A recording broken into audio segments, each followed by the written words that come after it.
Quer saber como calcular a área de um paralelogramo ou a área de um triângulo usando o produto vetorial? Então fica comigo até o final dessa aula que a gente vai ver em detalhes como usar o produto vetorial para calcular essas áreas dessas figuras planas. Então roda a vinheta. I never made it, but I know what it takes. I'm motivated by a mix of emotion. Got my statement and I'm reading it slow so I can... Eu sou o professor Adriano Medeiros e você está no canal Bote Fé na Matemática. Então você está com essa dúvida de como calcular aí a área do paralelogramo ou a área de um triângulo, ou saber se três pontos formam, né? Aí é possível formar um triângulo e depois você calcular a área, tá com esse tipo de exercício? Então vamos ver aqui ó, a interpretação geométrica do produto vetorial e vamos ver, né, após isso, como a gente usar na prática para calcular, através de um exemplo, a área de um triângulo formado por três pontos não colineares. Olha só. Então observa, eu tenho aqui ó, dois vetores A e B que são LI, tá? Ou seja, eles não são colineares. Inclusive, né, já aviso para você que as notas dessa aula você pode encontrar nesse site que está aparecendo aqui. Também vou deixar aí na descrição do vídeo o link. Olha só, então peguei aqui dois vetores, né, que são LI, ou seja, não são colineares, e a partir deles a gente consegue ó, formar um paralelogramo, tá bom? Em que eu só estou, né, replicando esse lado para cá e esse lado para baixo, tá bom? Então, a gente está interessado em calcular a área desse paralelogramo. Aí observa só. Bem, aqui eu só fiz desenhar o produto vetorial de A com B, só para a gente lembrar da regrinha da mão direita, né? Ó. Coloco a palma aberta, né, na direção do vetor B e fecho. Ó. Como ele está saindo, isso quer dizer que a gente desenha o vetor para cima, tá bom? Mas bem, a gente quer calcular a área desse paralelogramo. E aí a gente lembra, como é que a gente calcula a área de um paralelogramo? Bem, basta a gente pegar uma altura, né? Então vou pegar a altura ó, com relação a esse lado aqui. Então nesse caso aqui, a gente vai chamar aqui de H. Bem, a gente tem que a área do paralelogramo, ele vai ser o comprimento desse lado, que no caso aqui, como aqui é o vetor A, o comprimento do vetor A é a norma de A. Né? Então, a norma de A vezes a altura. Então essa é a forma que a gente calcula a área de um paralelogramo. Né? A gente escolhe um dos lados e pega a altura referente a esse lado. Né? Beleza, e como é que a gente determina esse H aqui? Olha só, esse ângulozinho aqui ó, é justamente o ângulo formado entre os vetores A e B. Né? Então se eu chamar aqui de alfa, a gente tem que alfa é o ângulo formado entre os vetores A e B, tá bom? Então, ó, eu quero saber quem é H. E a gente também sabe ó, quanto é que mede esse lado, porque como isso é o vetor B, esse lado ele vai medir o quê? O comprimento do vetor B, que é a norma de B. Né?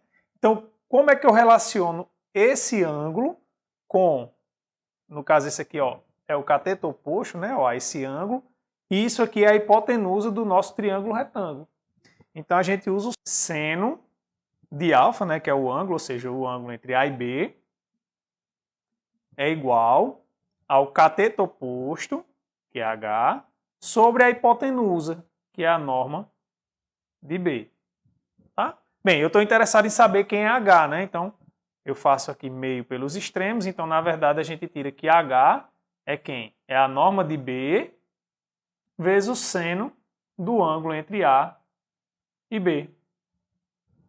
Joia! Então, quem é a nossa área? Bem, a nossa área é a norma de A vezes a norma de B vezes o seno de A, o ângulo formado entre A e B. Bem, só que isso aqui é exatamente quem? Isso aqui é exatamente a norma do produto vetorial entre A e B. Aí você está olhando assim, meio de lado, né? Está dizendo assim, espera aí, professor. Quando o senhor definiu essa parte aqui da norma do produto vetorial, você disse que aqui tinha um módulo no seno. Como é que você está dizendo que sem o módulo também dá a norma? Está errado, não está não? Tá não. Por quê, pessoal? Olha só. o ângulo formado entre dois vetores sempre não é o menor? Foi assim que a gente aprendeu. Então, o ângulo entre dois vetores ele vai variar entre 0 e 180 graus. Ou seja, a gente está no primeiro ou no segundo quadrante. E nesses dois quadrantes, o seno ele sempre é positivo. Tá? Então, de fato, né, quando a gente está trabalhando aqui com o ângulo formado entre dois vetores, a gente não necessariamente precisa colocar o módulo aqui. Tá bom? Então, beleza. O que é que a gente aprendeu agora? Ó? A gente aprendeu que a área de um paralelogramo formado por dois vetores LI, ou seja, não colineares, é dado pela norma do produto vetorial. Beleza? Então, a gente já sabe agora a área de um paralelogramo. Aí você fica, professor, e se for a área de um triângulo? Vamos ver agora no exercício como é que vai ficar. Bem, então olha aqui o exercício que eu trouxe para vocês. Ó. Verifique se os pontos A, B e C são vértices de um triângulo e, em caso afirmativo, calcule a sua área. Tá? Então aqui a gente tem duas coisas para resolver. Primeiro, né, ver se esses pontos formam, né, são vértices de um triângulo e aí, em seguida, calcular a área. Ó, o primeiro ponto que a gente tem que observar é o seguinte. Eu tenho aqui, né, ó, o ponto A, B e C. Então, qual é a situação em que eles vão ser vértices de um triângulo?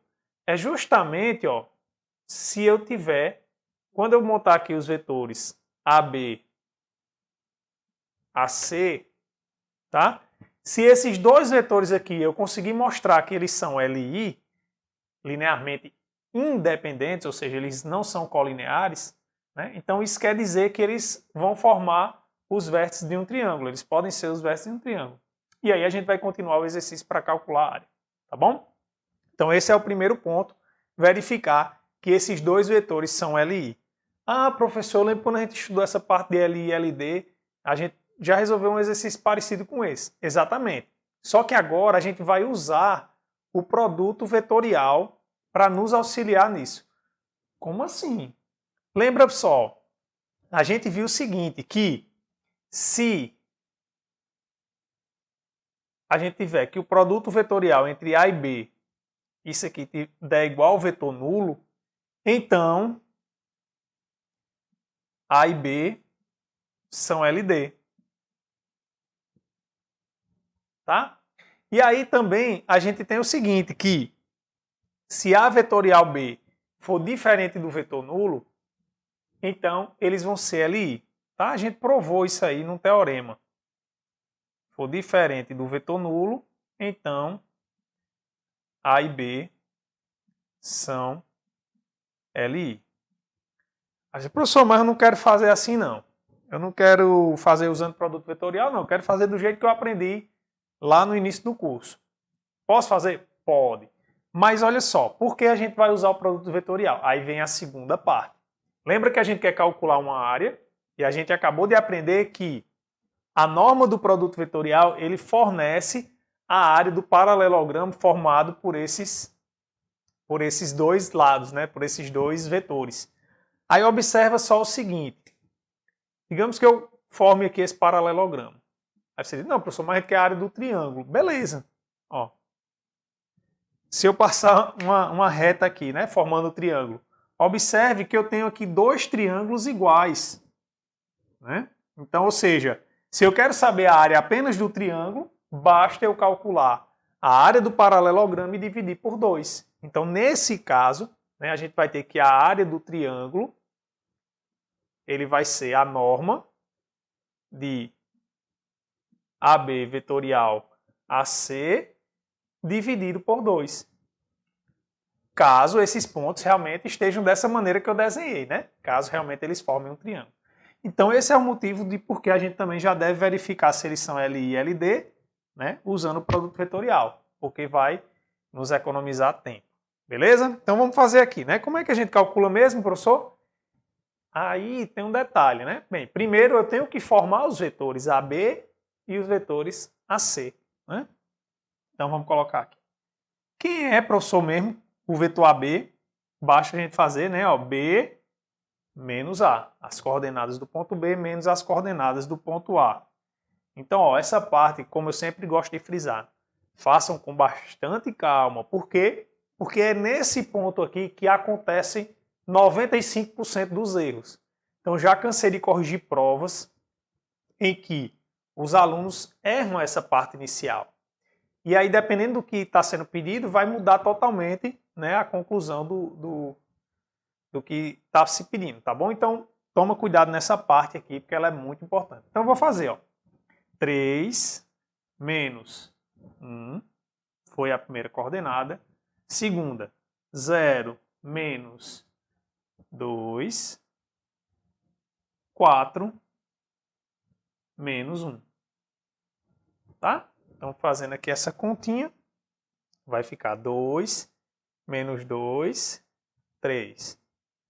Agora, vamos fazer agora o AC. AC. Quem é?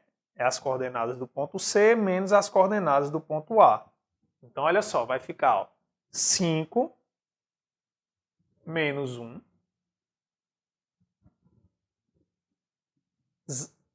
1 menos 2. 1 menos 2. E 3 menos 1. Então, aqui vai ficar o quê? Vai ficar 4 menos 1 e 2. Tá? Então, às vezes, por exemplo, quando o ponto A tem coordenada negativa, aí é que você toma mais cuidado, né? Porque aí você tem que fazer uma relação de sinal de menos por menos ficar mais, né? Então, também fica atento, que é justamente onde acontece a maior parte dos erros, é justamente quando esse ponto base que você considera, ele tem coordenadas negativas. Mas não foi o caso aqui nesse exemplo. Beleza, professor, a gente tem os vetores agora. O que é que a gente vai fazer? Vamos fazer o produto vetorial. Então vamos fazer aqui, né, o produto vetorial como a gente aprendeu. Então AB vetorial AC, né, como é que a gente faz? Monta um determinante, né, que eu já expliquei para vocês que a gente está usando apenas o algoritmo do determinante, né, uma vez que determinante é entre números reais. Então a gente coloca, né, ó, IJK aqui na primeira linha. Na segunda linha vai aparecer as coordenadas do vetor AB, né? Vamos só dar uma olhadinha de novo para ver se eu não trouxe errado. Então 2 menos 2 e 3. E a do vetor AC, 4 menos 1 e 2. Nesse momento, pessoal, você vai usar a regra para calcular determinante que você se sente mais confortável, tá certo? Eu gosto sempre de usar, quando eu estou trabalhando principalmente com produto vetorial, a regra de Laplace, porque eu já não envolvo o IJK nos cálculos, mas se você quiser usar Sarri, né, quiser subir aqui e descer, quiser duplicar aqui as duas primeiras colunas, tá bom? Do jeito que você aprendeu, do jeito que você sabe fazer. Então, ó, bem, eu vou expandir, né, usando a regra de Laplace na primeira linha. Isso aqui vai ficar, ó, I vezes menos 1 elevado. Esse elemento da matriz, ele é o A1, 1. Então aparece, ó, 1 mais 1 aqui. Tá? Vezes o determinante, tirando a linha e a coluna que o I está. Então vai sobrar o menos 2, 3, menos 1 e 2. Agora eu vou passar para o segundo. Então, mais J vezes menos 1. Agora, de novo, que elemento é esse da matriz? Ah, professor, esse aí é o A1, 2, porque é a primeira linha, segunda coluna. Então, aqui vai aparecer 1 mais 2. Tá? Vezes o determinante, tirando a linha e a coluna que ele faz parte. Então, vai ficar 2, 3, 4 e 2. Mais K vezes menos 1. K, ele é o elemento que? É o A1, 3. Né? Primeira linha, terceira coluna. Então, aqui vai aparecer 1 mais 3. Vezes o determinante, tirando a linha e a coluna que o K faz parte. Então, vai sobrar 2 menos 2, 4 menos 1. Pronto, agora é só a gente fazer os cálculos. Observa só. Bem, como aqui ó, 1 mais 1 é 2, a potência é par, então menos 1 elevado à potência par fica positivo. Né? Então aqui vai ficar I vezes. Então vai ficar, né, ó, diagonal principal, menos 2 vezes 2, que dá menos 4, menos 3 vezes menos 1 dá menos 3. Né? Então vamos fazer assim, ó. Vamos colocar um colchete. Vou colocar menos 3 aqui, ó. Uso parênteses, né? Já falei várias vezes para vocês, é de graça. Não vale nada. Mas, ao mesmo tempo, vale muito, porque você não erra o sinal. Tá bom? Então preste atenção. Já no J, ó, a potência vai dar ímpar. Então, como a potência vai dar ímpar, o resultado vai dar menos 1. Então vai ficar menos J. Vou colocar aqui um colchete. Né? E aqui vai ficar, ó, 2 vezes 2, 4, menos, boto um parênteses, 3 vezes 4, 12. Tá bom? Pronto. Agora vamos chegar no K. O K, ó, 1 mais 3 é 4. Novamente, potência par, então o resultado dá positivo. Então vai ficar mais K, que multiplica.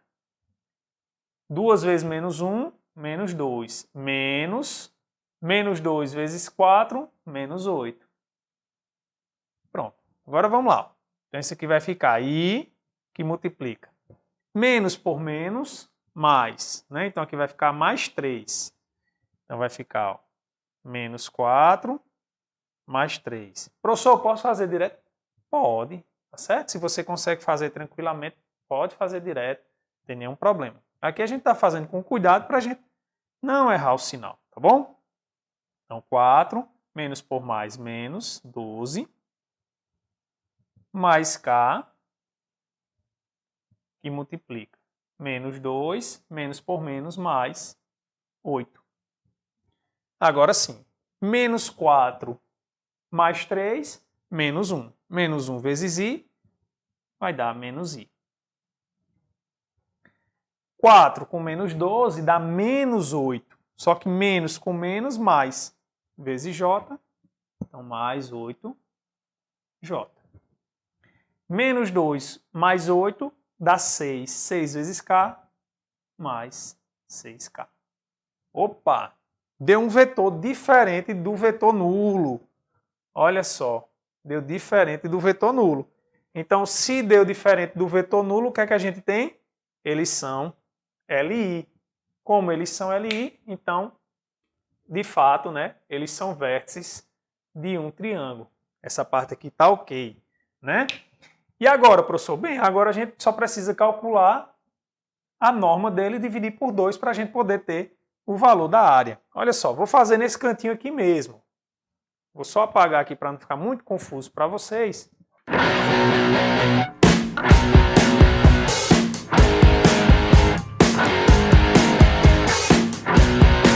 Então, quem é a norma de AB vetorial AC? Bem, isso aqui é o seguinte, vai dar a raiz quadrada, primeira coordenada ao quadrado, então menos 1 ao quadrado, mais segunda coordenada ao quadrado, 8 ao quadrado, mais a terceira ao quadrado, 6 ao quadrado. Pronto, então isso aqui vai dar raiz, menos 1 ao quadrado é 1, 8 ao quadrado, 64, 6 ao quadrado, 36. Então isso aqui vai dar raiz de 101. Beleza? Pronto, então quem é a área? Logo, a nossa área do triângulo, ela é raiz de 101 sobre 2. Professor, o que é que a gente faz? Tem uma raiz. Faz nada, deixa a raiz aí. Tá bom? Com a questão de marcar, e você vai procurar ver se vai estar, né, uma raiz aproximada aqui. Mas não estando, aqui está a resolução. Tá beleza, pessoal? Então aprendemos o quê? Calcular tanto a área de um paralelogramo como a área de um triângulo usando, né, o produto vetorial. Então, qualquer dúvida, deixa aí nos comentários. Se você gostou, deixa seu like aí no vídeo, divulga entre seus colegas para ajudar o canal a crescer. Tá bom? Então, forte abraço, fiquem com Deus e até a próxima.